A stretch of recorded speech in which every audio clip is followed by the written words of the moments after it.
ئاساری قەومی لوود زۆر مەشهورە، چونکە قەومی لوود لە تەورات و لە ئینجیل و لە ناو ئەهلی ئیسلام و هەمووی باس کراوە، و لە ئینجیل لە قەومی سەدۆم ناوچەکەش باس کراوە کە شارەکە ناوی سەدۆمە، و معلومیشە لە ڕۆژهەڵاتی لە ئوردونە و چوونەتە سەر شوێنەکەش و معلومە و لە زمانی سەحابەیە لە تابعینە و هەروەها ئەهلی مەسیحیەت و جوولەکە و لەم 200 ساڵی ئەخیر و ئەنجا جوگرافیا ناسەکان و ئەوانەی بە دوای کولتور و کەلەپورە گەڕاون و هەموو هاتوونەتە سەرەوە. تەبان ئێستا هەموو شتێکیان کەشف کردووە، و ئەوەش کە جەناب دڵی ئایا لەژێر دەریای مردووایە، بەس ئاسەوارەکانی تریان کەشف کرد لە 2005.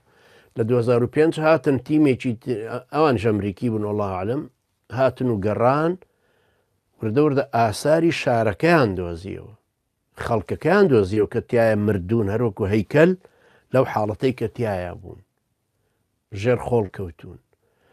ئاسەواری تەبعەن هی ژێر ئەوێشی هەندێکی ئەڕاتەوە بۆ ژێر دەریای مردوو، بۆ ژێر دەریای مەیت.